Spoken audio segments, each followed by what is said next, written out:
अंबे, खुश रहा, आनंदी रहा, आरोग्यपूर्ण रहा, हीच आई तुझा भवानीच्या चरणी प्रार्थना. जय अंबे, जय अंबे, जय अंबे.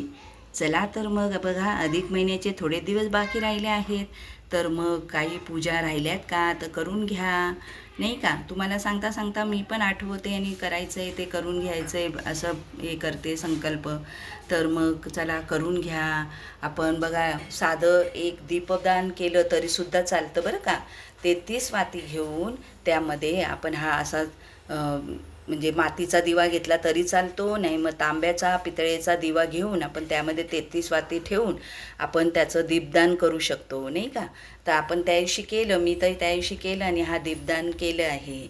आणि मग 33 वाती एकत्र करून आपण नदीच्या घाटावर, तर आमच्याकडे तर नाशिकला गोदावरी आहे, तर तिथे घाटावर जाऊन आम्ही दीपदान केलं. तुमच्याकडे नसेल तरीसुद्धा पाण्याच्या इथे जाऊन तिथे मग तुम्ही दीपदान करू शकता, नाही का. आणि मग आईची ओटी भरायची. मग काही काही भागात तर भरली पण नाही जात, काही काही भागांमध्ये आमच्या इकडच्या भागामध्ये भरली जाते. तर मग काही ठिकाणी तर त्या मला एकदा पार्लरमध्ये एक आंटी आलेल्या, त्या म्हटल्या आमच्या इथे नाही, मी पहिल्यांदाच ऐकलं हे. मग कुठे कुठे भरली जाते, कुठे कुठे नाही भरली जात. ते मग आपण आईची सेवा तर नेहमीच करत असतो, आपल्या भगवंताची सेवा तर आपण नेहमीच करत असतो, तर त्यात काही हे नाही. पण अधिक महिन्यामध्ये म्हटलं जातं की अधिक महिना का आणला आहे, तर मग अधिक महिन्यामध्ये आपलं राहिलं असेल तर आपण जे व्रत वैकल्य आणि आपण पूजा करतो ते अधिक गुण्याने वाढतं, म्हणून आपण अधिक महिन्याची सेवा करतो. अधिक अधिक जपतो, नामस्मरण करतो, मंदिरात आपल्या कुलस्वामीच्या मंदिरामध्ये जातो, कुलस्वामिनीला भेटून येतो, आपल्या इष्टदेवतेला त्यांना भेटून येतो, ओटी भरतो आणि तिथेही दीपदान करतो. तर असं करून आपण आपली सेवा जशी असेल ती मनोभावे आपण जरी छोटीशी जरी सेवा केली तरी ती भगवंताबरोबर पोचते. ओम नमो भगवते वासुदेवाय, ओम नमो भगवते वासुदेवाय, ओम नमो भगवते वासुदेवाय, ओम नमो भगवते वासुदेवाय, ओम नमो भगवते वासुदेवाय, ओम नमो भगवते वासुदेवाय, ओम नमो भगवते वासुदेवाय, ओम नमो भगवते वासुदेवाय, ओम नमो भगवते वासुदेवाय. आता बघा, आपण आज काय बनवणार आहे माहिती आहे का. अधिक महिना आहे ना, तर आपण गव्हाचं पीठ आणि गुळापासून मालपोहे. तर मालपोहे खूप असं तेलात तळतात ना, तर ते तेलात नाही तळायचे, आपण याच्यावरच तव्यावर करायचे. तर बघा कसे ते. तर आता गूळ घेतला आणि गव्हाचं पीठ घेतलं, म्हणजे आपल्याला जसं हवं आहे तसं घ्यायचं आहे. मग मीठ टाकायचं आहे त्यामध्ये आणि पीठ घेतलं, त्याच्या समप्रमाणात गूळ घेतला तरी चालतो, कारण गोड गोड छान लागतं ना गुळाचं असं. आणि नाही मग थोडासा कमी केला गूळ तरी चालतो, म्हणजे 2 वाट्या घेतलं तर 1 वाटी गूळ असं घ्यायचं. आणि मग मिक्सिंग करून घ्यायचं. आता त्यामध्ये पाणी टाकायचं आणि मस्त असं भिजवून घ्यायचं. आणि तुम्हाला हवं तर तुम्ही याचं पीठ पण मैदा पण घेऊ शकतात. काही काही जणांना मैदा पण घेतात, तर मैद्याने पण त्या छान होतात. तर पण मग आम्ही म्हटलं की आपण गव्हाचंच पीठ घेऊया आणि गव्हाचं पीठ टाकून, आणि मग काही जणं कधी कधी सोडा पण टाकतात, पण मग आम्ही आता सोडा वगैरे काहीच नाही टाकला. ते चांगलं फेटून घेतलं मस्त असं, एका संघाने असं फेटत गेलं ना, मग काय सोडा वेडा टाकायची गरज लागत नाही. मग ते आता बघा, त्यात गव्हाचं पीठ आहे आणि 2 वाटी गव्हाचं पीठ आहे, तर 1 वाटी आपण गूळ घेतला आहे. आणि आता पाण्यामध्ये आपण ते आणि मीठ घेतलं आपण जसं चवीनुसार. आणि आता आपण गोडामध्ये थोडंसं मीठ टाकलं ना, तर त्याची चव आहे ना अशी वेगळी अजून सुंदर अशी होते, म्हणून मग आपण थोडं मीठ टाकलं. आणि आता ते चांगलं मिक्सिंग करून घ्यायचं आहे आपल्याला, छान असं एकजीव करून घ्यायचं आहे आणि चांगलं घोटून ठेवून द्यायचं 5-10 मिनटं आणि मग करायला घ्यायचे. म्हणजे बघा, अधिक महिन्यामध्ये आपण म्हणजे अनारसे करतो. आणि UP म्हणजे माझ्या मैत्रिणी राजस्थान वगैरे त्यांच्या आहेत ना, तर ते मालपोहे बनवतात. म्हणून मग मोनिकाला म्हटलं चला आपण मालपोहे बनवूया. आणि खायला पण होतात, नाश्त्याला होतात, नाही का. म्हणून मग तिला म्हटलं की मालपोहे बनवूया आपण, आणि छान लागतात. आमची आजी तर आहे ना, आम्ही पिक्चरला जरी गेलो ना तरी हे बनवून डब्यामध्ये घ्यायची आणि आम्हाला मग खाऊ घालायची. लहानपणी एकदम आम्ही लहान होतो तेव्हा आजी आमची तेव्हा घेऊन जाऊन द्यायची, नाही का, खाऊ आपला घरचा. तर असं करून आम्ही म्हणजे ते मालपोहे मग मधली सुट्टी इंटरव्हेल झालं ना की आम्ही हे करायचं. आता बघा 5-10 मिनटानंतर आता आपण ते पीठ घ्यायचं आहे आणि मग तव्याला छान असं तेल लावून घ्यायचं आणि त्याच्यामध्ये आपल्या याने चमच्याने त्यावर ते पीठ ठेवायचं आहे. मग त्याच्यावर झाकण ठेवायचं आणि मग थोडा वाट बघून परत उघडून पलटी मारायचं आहे.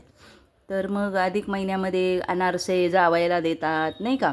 मग मुलीला बोलवता, मुलीचं पण छान कौतुक करतात, जावयाचं कौतुक करतात, भाच्यांचं करतात नाही का. जेवढं करू तेवढं कमीच आहे, पण देवाची सेवा ही भरपूर केली पाहिजे असं म्हणतात. असं म्हणतात म्हणजे सगळेच जण तेवढे करतात. घाटावर एवढी गर्दी असते माहिती आहे, जिथे जिथे नदी असते. आता माझ्या पार्लरमध्ये आलेले त्या पण काशी विश्वनाथला गेल्यात की मैं उधर जाऊंगी, भोलेनाथ को मिल के आऊंगी. आता आपल्याकडे पण त्र्यंबकेश्वरला आहे आमच्याकडे पण, मग आम्ही पण त्र्यंबकेश्वरला गेलो होतो. तिथे दीपदान करतात, 33 अशा वाती करून नाही का, तुम्हाला सांगितलं असतं तसं दीपदान करतात. जेवढं आपल्याला शक्य असेल ना तेवढं तसं तसं हे करून घेतात.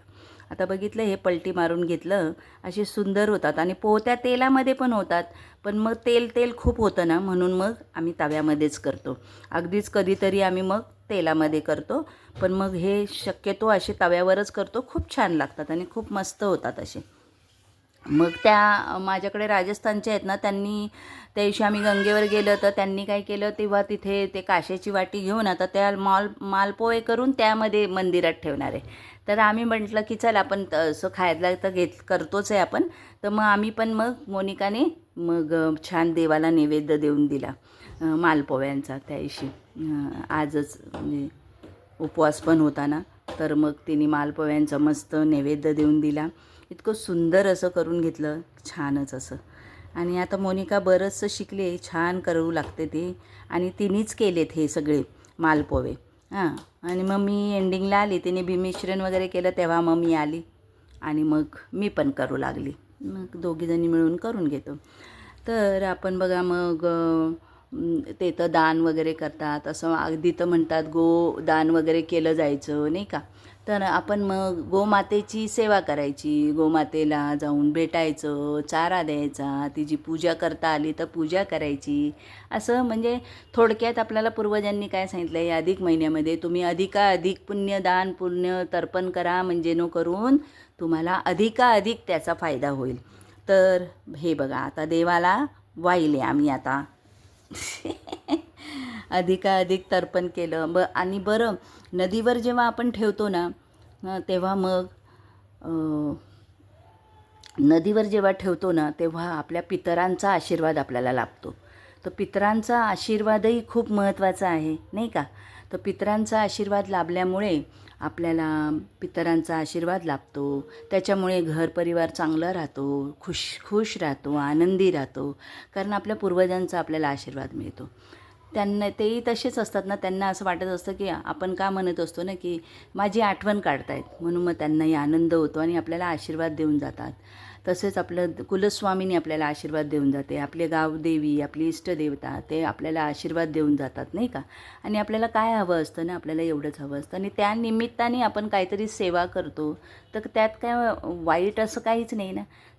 तर मग विष्णूंचा जप करायचा असतो, कुलदेवीचा आपल्या 99 मंत्र वगैरे त्याचा जप करायचा असतो, आपल्या गुरूंची सेवा करायची असते.